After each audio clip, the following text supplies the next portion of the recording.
Students, today we will discuss about access specifiers in C++ language.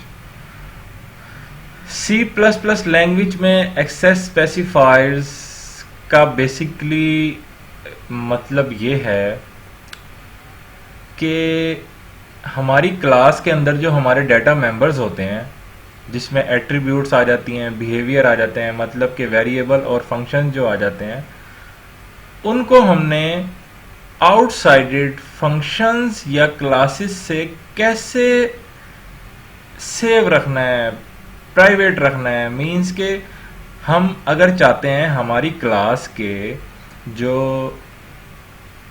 Variables और functions हैं उन्हें बाहर की कोई क्लास एक्सेस ना कर सके या बाहर का कोई फंक्शन एक्सेस ना कर सके, तो हम उनको चाहते हैं कि प्राइवेट रखें। तो उसके लिए एक प्राइवेट का एक्सेस स्पेसिफायर हमारे पास मौजूद है। और अगर हम चाहते हैं हमारे जो वेरिएबल्स और फंक्शंस हैं उन्हें बाहर की दूसरी क्लासेस और दूसरे फंक्शंस भी यूज, उसके बाद प्रोटेक्टेड आता है। प्रोटेक्टेड डाटा टाइप जो है वो एक्चुअली पब्लिक और प्राइवेट के बिटवीन आता है।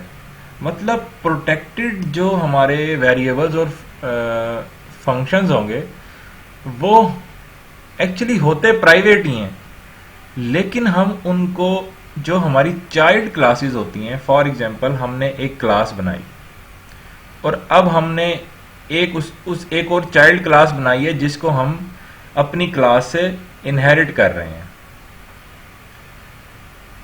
तो हमारे जो प्रोटेक्टेड डाटा मेंबर्स होंगे, यानी हमारे जो प्रोटेक्टेड वेरिएबल और फंक्शंस होंगे, वो हमारी ड्राइव्ड क्लास में भी एक्सेस हो सकते हैं, लेकिन ड्राइव्ड क्लास के अलावा उनको एक्सेस नहीं कर सकता कोई। तो अभी हम इनको डिटेल में देखते हैं कि ये क्या होते हैं और फिर इनकी प्रोग्रामिंग की एग्जांपल्स भी देखते हैं। Access specifiers or modifier are used to implement an important feature of object-oriented programming known as data hiding. तो स्टूडेंट वही जो हमने अभी बात की कि हम अपनी क्लास के डाटा मेंबर्स को हाइड करते हैं आउटसाइडेड क्लासेस और फंक्शंस से, तो उसके लिए हमें एक्सेस स्पेसिफायर्स को यूज करना पड़ता है। और access specifier in a class are used to set the accessibility of the class members. Access specifier जो होते हैं वो हमारी क्लास के अंदर जो हमारे डाटा मेंबर्स हैं, यानी हमारे जो वेरिएबल्स और फंक्शंस हैं, उनकी एक्सेसिबिलिटी यानी उनके स्कोप को प्रेजेंट करते हैं कि इनका क्या स्कोप होगा, कहाँ पे एक्सेस हो सकते हैं, कहाँ पे नहीं हो सकते। और it sets some restrictions on the class member not to get directly accessed by the outside functions. हम कुछ टाइप की रिस्ट्रिक्शंस लगा सकते हैं एक्सेस स्पेसिफायर्स के थ्रू कि कोई हमारे डाटा मेंबर्स को डायरेक्टली एक्सेस ना कर सके। तो C++ में 3 टाइप के एक्सेस स्पेसिफायर्स यूज होते हैं, पब्लिक, प्राइवेट एंड प्रोटेक्टेड। और बहुत इंपॉर्टेंट बात स्टूडेंट्स, अगर आपने अपने ये जो पॉइंट है ये वाला, अगर आपने अपने डाटा मेंबर्स यानी वेरिएबल्स या फंक्शन के साथ एक्सेस स्पेसिफायर मेंशन नहीं किया हुआ, तो बाय डिफॉल्ट जो हमारा सिस्टम होगा वो उसको प्राइवेट कंसीडर कर लेगा। यानी अगर आप एक्सेस स्पेसिफायर मेंशन नहीं करेंगे तो वो बाय डिफॉल्ट क्या होगा, प्राइवेट होगा। तो सबसे पहले हम पब्लिक से स्टार्ट करते हैं। All the class members declared under public, यानी ऐसे क्लास मेंबर जिनको हमने एक्सेस स्पेसिफायर पब्लिक रखा हुआ है, will be available to everyone. वो हर जगह से एक्सेस हो सकते हैं क्योंकि वो पब्लिक हैं। The data members and member functions declared public can be accessed by other classes too.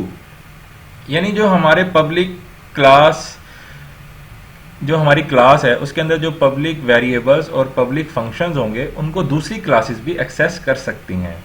The public members of a class can be accessed from anywhere in the program using the direct member access operator dot operator with the object of that class. जैसे हमने कल object और class का जो lecture हमने देखा था उसके अंदर हमने पहले ऑब्जेक्ट क्रिएट किया था क्लास का, फिर हमने उस ऑब्जेक्ट में जो वेरिएबल्स और फंक्शन कॉपी हो गए थे उनको एक्सेस करने के लिए हमने डॉट का ऑपरेटर यूज़ किया था। तो इसी तरीके से हम यहाँ पर भी डॉट का ऑपरेटर यूज़ करेंगे। इसकी अभी हम प्रोग्रामिंग एग्जांपल देखते हैं। चलें, लेट्स सी एग्जांपल। ये स्टूडेंट्स मैंने एक एग्जांपल ली है। इसमें हमने एक क्लास बनाई है सर्कल की और उसमें हमने एक वेरिएबल बनाया है रेडियस जिसकी डेटा टाइप है डबल, लेकिन मैंने उसका एक्सेस स्पेसिफायर क्या रखा हुआ है, उसका एक्सेस स्पेसिफायर मैंने पब्लिक रखा हुआ है। मीन्स के अब मैं अपने इस वेरिएबल को, क्लास के इस वेरिएबल को इस क्लास से बाहर भी एक्सेस कर सकता हूं। और मैंने इसमें एक फंक्शन बनाया हुआ है जो कि मुझे कंप्यूट एरिया करके दे रहा है। एरिया का फार्मूला क्या होता है, pi multiply by r square. तो पाई की वैल्यू 3.14 होती है, तो मैंने उसको multiply by radius multiply by radius. पहले हम रेडियस में वैल्यू सेव कराएंगे तभी ये हमारा फंक्शन हमें हमारा रिक्वायर्ड एरिया कैलकुलेट करके देगा। तो ये तो स्टूडेंट हमने क्लास डिफाइन कर ली है जिसमें हमने एक वेरिएबल बना लिया है और एक फंक्शन बना लिया है। दोनों की जो एक्सेस स्पेसिफायर है उसको हमने पब्लिक रखा हुआ है। अब हम आते हैं मेन क्लास में। मेन क्लास में हमने क्या किया, इस सर्कल की क्लास से एक ऑब्जेक्ट बना लिया है और ऑब्जेक्ट का नाम हमने रख दिया है OBJ। अब क्या होगा, अब जो हमने इस क्लास के थ्रू ऑब्जेक्ट बनाया है, इस ऑब्जेक्ट के अंदर ये दोनों यानी वेरिएबल भी आ जाएगा और फंक्शन भी आ जाएगा। अब इनको एक्सेस कैसे करना है, उसके लिए हम डॉट ऑपरेटर यूज करेंगे। तो सबसे पहले हम इस ऑब्जेक्ट में रेडियस भी आ गया ना, रेडियस की वेरिएबल भी आ गया, उसको एक्सेस करके उसमें वैल्यू सेव कराते हैं। तो हमने क्या किया, object dot radius is equal to 5.5।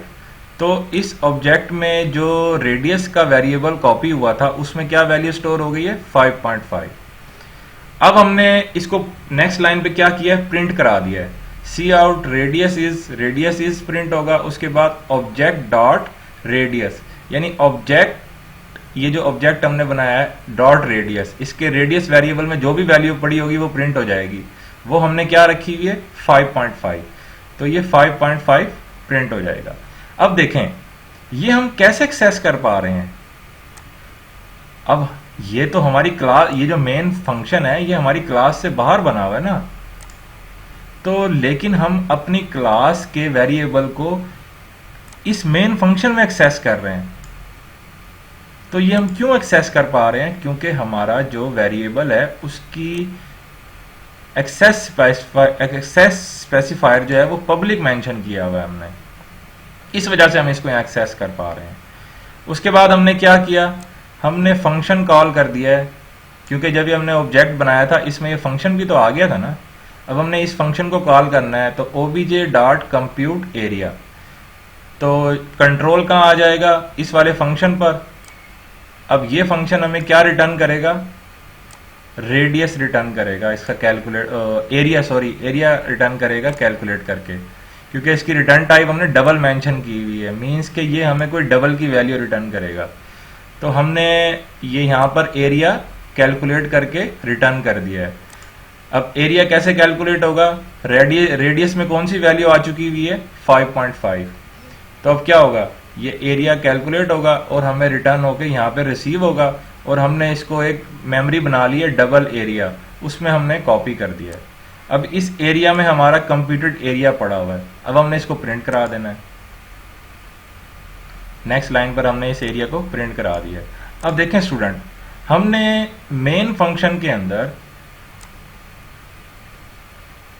अपनी क्लास के रेडियस वेरिएबल को भी एक्सेस किया और फंक्शन को भी एक्सेस किया। सिर्फ इस वजह से हम ये सब कुछ कर सके क्योंकि हमने इन दोनों का जो एक्सेस स्पेसिफायर था हमने उसको पब्लिक रखा हुआ था। तो उम्मीद है कि आपको इस एग्जांपल से पब्लिक जो एक्सेस स्पेसिफायर है उसकी फंक्शनैलिटी समझ आ गई होगी। अब हम चलते हैं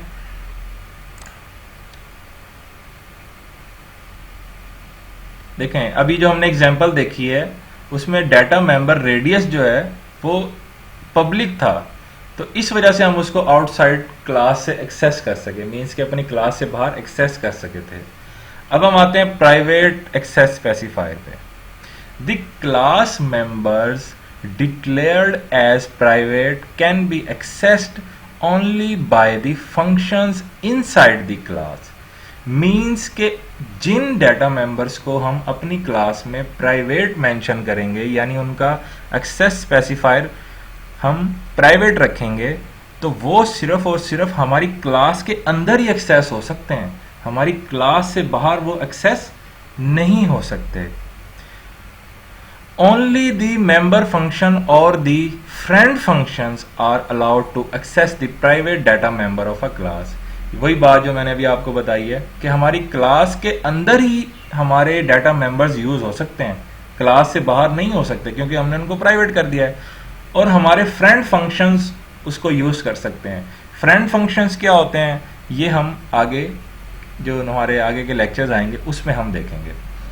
अभी हम प्राइवेट एक्सेस स्पेसिफायर से रिलेटेड एग्जांपल देखते हैं कि ये कैसे हमें रिस्ट्रिक्ट करते हैं हमारे डाटा को। तो ये हम प्राइवेट पे आते हैं। स्टूडेंट्स ये देखें, ये वही एग्जांपल है। अब इसमें मैंने क्या किया, इस एग्जांपल में मैंने जो मेरा वेरिएबल है रेडियस का, उसका जो मैंने एक्सेस स्पेसिफायर है उसको मैंने प्राइवेट रख दिया हुआ है। मीन्स के अब ये जो मेरा वेरिएबल है ये मेरी क्लास से बाहर एक्सेस डायरेक्टली एक्सेस नहीं हो सकता। और मैंने फंक्शन को पब्लिक रखा हुआ है। अब फंक्शन तो मेरा एक्सेस हो सकता है, लेकिन मेरा जो वेरिएबल है ये डायरेक्टली क्लास से बाहर एक्सेस नहीं हो सकता। तो अब हमने क्या किया, हमने मेन फंक्शन में इसी क्लास का एक ऑब्जेक्ट बनाया। पहले हम क्लास नेम लिखते हैं, उसके बाद जो ऑब्जेक्ट हमने बनाना उसका नेम। तो मैंने इस सर्कल की क्लास का ऑब्जेक्ट बनाया obj। अब इस obj के अंदर ये रेडियस और फंक्शन आ जाना चाहिए था, यानी ये वेरिएबल और ये फंक्शन आ जाना चाहिए था। अब मैं क्या करता हूं, इस ऑब्जेक्ट के रेडियस वेरिएबल को एक्सेस करता हूं। obj dot radius is equal to 1.5, यानी मैं इस वेरिएबल में 1.5 रखना चाह रहा हूं। ठीक है, अब रेडियस में क्या आ जाना चाहिए था 1.5। उसके बाद मैंने एरिया के फंक्शन को कॉल किया जो कि मुझे एरिया कैलकुलेट करके देगा, वो मैं एरिया की मेमोरी में सेव करा दूंगा और उसे यहां प्रिंट करा दूंगा। इसको अब हम रन करके देखते हैं जरा कि ये हमें क्या एक्सेस। अभी हम रेडियस मेमोरी को, रेडियस वेरिएबल को, एट्रीब्यूट को मेन फंक्शन से एक्सेस करने की कोशिश कर रहे हैं हम यहां पर। देखते हैं क्या ये हमें एक्सेस करने देगा। रन करते हैं इसको।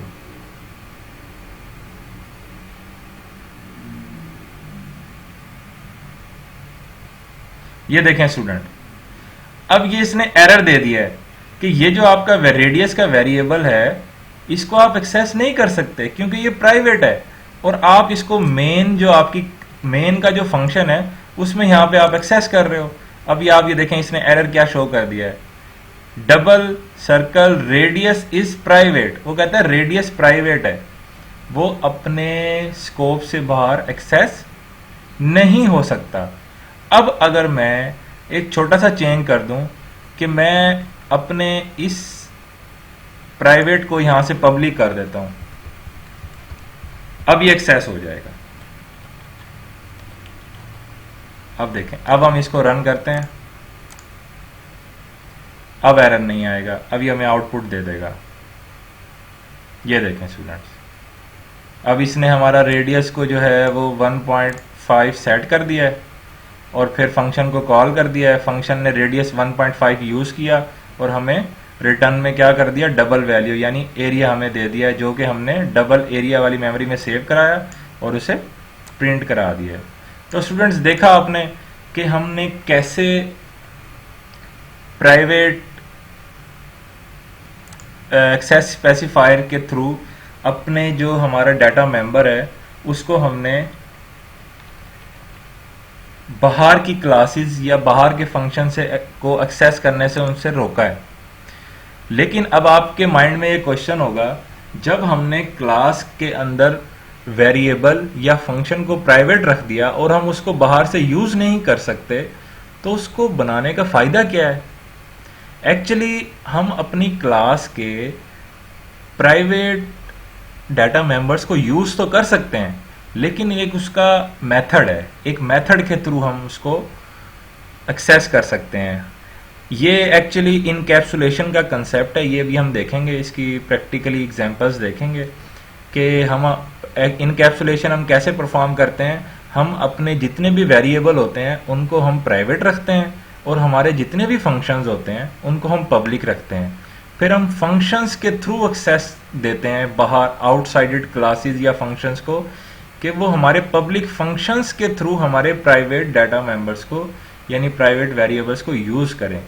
हम डायरेक्टली एक्सेस नहीं देते कि डायरेक्टली उनकी वैल्यूज चेंज कर दें। तो होपफुली स्टूडेंट्स आपको पब्लिक और प्राइवेट में डिफरेंस समझ आ गया होगा। अब हम चलते हैं लास्ट हमारे प्रोटेक्टेड। ये जो अभी हमने प्रोग्राम देखा था, the output of above program will be a compile time error because we are not allowed to access the private data member of a class directly outside the class। यानी जो हमारा private variable था radius का, उसको हम अपनी class से बाहर डायरेक्टली एक्सेस करने की कोशिश कर रहे थे, जिसकी वजह से वो हमें कंपाइल टाइम एरर दे रहा था। अब हम आते हैं प्रोटेक्टेड पर। Protected access specifier is similar to that of private access specifiers.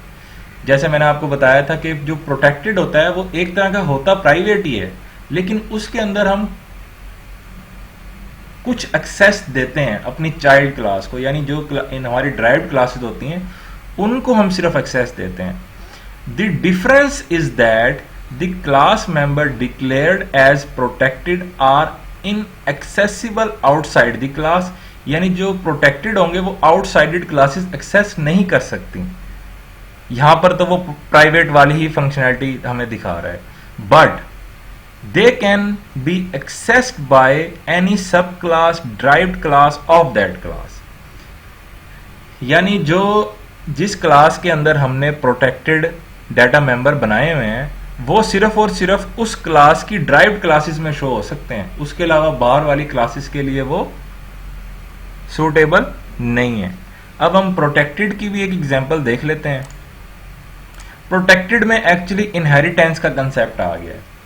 तो देखें स्टूडेंट, इनहेरिटेंस का आपको ऑलरेडी आइडिया है, क्योंकि हमने इस पर पहले भी डिस्कशन की हुई है, लेक्चर हमने लिया हुआ है इस पे। इनहेरिटेंस क्या होती है? इनहेरिटेंस बेसिकली हम कोड को रीयूज करते हैं। एक क्लास में हमने अगर कुछ एक क्लास के डाटा मेंबर्स या फंक्शंस को हमने दूसरी क्लास में भी यूज करना है, तो हम क्या करते हैं, हम दोबारा से वो सब कुछ नई क्लास में नहीं मेंशन करते, हम जस्ट सिंपल क्या करते हैं, उस नई क्लास को ड्राइव करा लेते हैं उस क्लास के साथ। अब देखें, मैंने यहां पर एक क्लास बनाई है पेरेंट क्लास। इसके अंदर मैंने एक ही बस वेरिएबल बनाया है, मैंने फंक्शन नहीं बनाया। एक ही वेरिएबल बनाया है id_protected, जिसकी रिटर्न टाइप डाटा टाइप है इंट। लेकिन मैंने इसका एक्सेस स्पेसिफायर क्या रखा हुआ है? प्रोटेक्टेड। मतलब कि ये सिर्फ ये किस क्लास में मेंशन है? पेरेंट की क्लास में। अब ये इसकी चाइल्ड क्लास में ही एक्सेस हो सकता है, उससे बाहर एक्सेस नहीं हो सकता। अब मैंने क्या करना है, मैंने एक क्लास बनानी है चाइल्ड की, उसको मैंने ड्राइव कराना है पेरेंट क्लास से। तो मैंने अब नई एक क्लास बनाई, क्लास का कीवर्ड आता है, फिर क्लास का नेम चाइल्ड, उसके बाद हमने जिस क्लास से चाइल्ड क्लास को ड्राइव कराना होता है, हम उसके बाद कॉलन लगाते हैं। कॉलन के बाद हम उस क्लास का नेम मेंशन कर देते हैं जिस क्लास से हम ड्राइव कराना चाहते हैं। अब हमने एक नई क्लास बनानी है चाइल्ड की, हम उसको ड्राइव किससे करा रहे हैं? पेरेंट की क्लास से। तो अब क्या होगा, जो भी कुछ पेरेंट की क्लास में होगा वो चाइल्ड क्लास के अंदर भी आ जाएगा। अब तो यहां पर अब अगर जो मेरी चाइल्ड क्लास है इसके अंदर ये वाला वेरिएबल आ चुका हुआ है, मुझे यहां पे दोबारा लिखने की जरूरत नहीं है, क्योंकि मैंने चाइल्ड की क्लास को ड्राइव करा लिया है किससे? पेरेंट की क्लास से। और चाइल्ड की क्लास में मैंने एक फंक्शन बना दिया है जिसकी एक्सेस स्पेसिफायर है पब्लिक, और इसके अंदर एक फंक्शन है void set id। अभी जो मैं बात कर रहा था आपसे कि प्राइवेट बनाने का फायदा क्या होता है कि अगर हम उसको यूज ही नहीं कर सकते, तो अब यहाँ पे आप देखेंगे कि हम कैसे एक्सेस करते हैं। अब ये जो फंक्शन है ये पब्लिक है, set id। इस फंक्शन को कॉल करने के लिए हमें एक इंट की वैल्यू को एज ए आर्गुमेंट पास करना होगा, और इसके अंदर जो भी हमें आर्गुमेंट रिसीव होगा, यानी जो भी हमें वैल्यू रिसीव होगी उसको हम आईडी प्रोटेक्टेड में सेव करा देंगे। अब आईडी प्रोटेक्टेड देखें, हम चाइल्ड की क्लास में आईडी प्रोटेक्टेड यूज कर रहे हैं। वो क्यों यूज कर रहे हैं? क्योंकि हमने पेरेंट क्लास से चाइल्ड क्लास को इनहेरिट किया हुआ है, तो इसका वेरिएबल इसके अंदर भी आ गया हुआ है क्योंकि इसकी टाइप क्या है? प्रोटेक्टेड। और उसके बाद हमने एक और फंक्शन बनाया हुआ है डिस्प्ले आईडी, तो इस आईडी प्रोटेक्टेड में जो भी सेव होगा वो हम यहाँ पे डिस्प्ले करा देंगे जब इस फंक्शन को कॉल करेंगे। तो अब हम आते हैं मेन क्लास में। अब देखें, मेन क्लास में हमने ऑब्जेक्ट कौन सी क्लास का बनाया है? चाइल्ड क्लास का। ये हमारी चाइल्ड क्लास है। ये चाइल्ड क्लास का हमने ऑब्जेक्ट बनाया है, पेरेंट क्लास का ऑब्जेक्ट नहीं बनाया।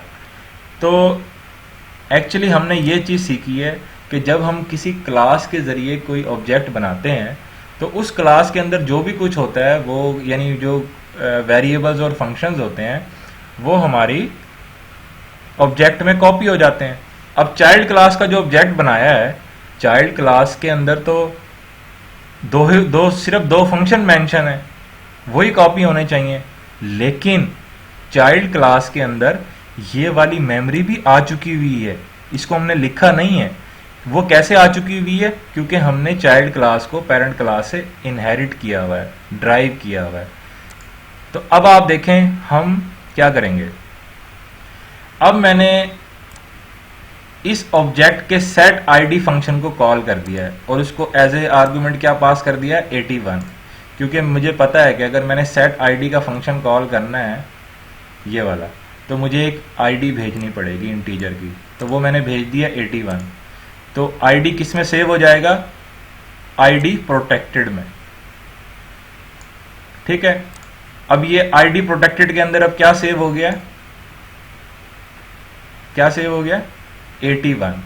अब देखें, ये मेन चीज ये समझने वाली है कि ये जो आईडी प्रोटेक्टेड है इसका जो एक्सेस स्पेसिफायर है वो प्रोटेक्टेड है। ठीक है, इसको हम मेन क्लास से डायरेक्ट तो एक्सेस नहीं कर रहे ना, हम डायरेक्ट तो इसमें वैल्यू सेव नहीं कर रहे। हम क्या कर रहे हैं? हम पहले इस फंक्शन को कॉल कर रहे हैं, पब्लिक के फंक्शन को, इसको वैल्यू भेज रहे हैं। ये वैल्यू उठा के किस में डाल रहा है? आईडी प्रोटेक्टेड में, क्योंकि आईडी प्रोटेक्टेड जो है वो चाइल्ड क्लास को तो एक्सेस हो सकता है क्योंकि वो प्रोटेक्टेड है, लेकिन वो मेन क्लास को एक्सेस नहीं, मेन ऑब्जेक्ट को सॉरी फंक्शन को एक्सेस नहीं हो सकता।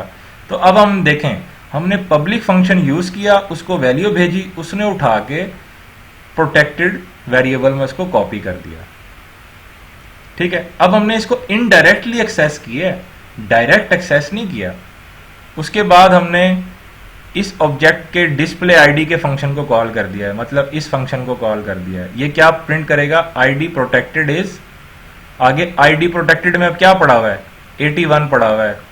81 हमने भेजा था आईडी में, आईडी ने उठा के आईडी प्रोटेक्टेड में डाल दिया था, तो अब ये आईडी प्रोटेक्टेड प्रिंट हो जाएगा, 81 प्रिंट हो जाएगा। ठीक है, तो तो अब हम इसको रन करके देखते हैं।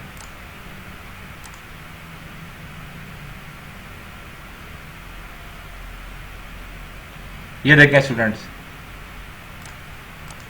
ये आईडी प्रोटेक्टेड इज 81 प्रिंट हो गया है। अब मेन चीज यहां पर समझने वाली ये है कि ये जो मैंने वेरिएबल बनाया था आईडी प्रोटेक्टेड का, इसकी जो एक्सेस स्पेसिफायर था वो था प्रोटेक्टेड।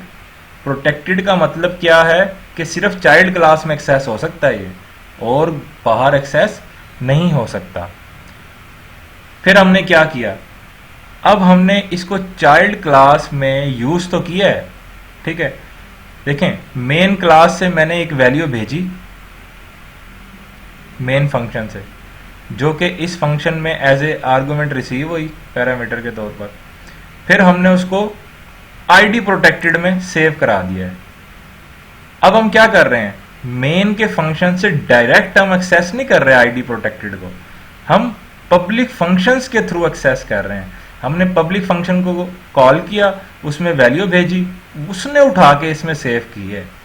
तो अब देखें, हम प्राइवेट या प्रोटेक्टेड जो हमारे वेरिएबल्स होते हैं उनको हम डायरेक्टली तो एक्सेस नहीं कर सकते। हम क्या करते हैं, पब्लिक फंक्शंस के थ्रू उनमें वैल्यू सेव कराते हैं इनडायरेक्टली। तो स्टूडेंट्स, उम्मीद है कि आपको इन तीनों एक्सेस स्पेसिफायर्स में डिफरेंस समझ आ गया होगा। तो मैं एक दफ़ा दोबारा से ये समराइज कर देता हूँ कि एक्सेस स्पेसिफायर हमें डाटा हाइडिंग के लिए यूज़ होते हैं। मतलब कि हमारे जो क्लास के अंदर वेरिएबल्स होते हैं उनको हाइड करने के लिए यूज़ होते हैं आउटसाइडेड क्लासेस और फंक्शंस से। तो अगर हम चाहते हैं हमारे जो डाटा है वो बाहर की क्लासेस में और बाहर के फंक्शंस में एक्सेस हो सके तो हम उनको पब्लिक रख देते हैं।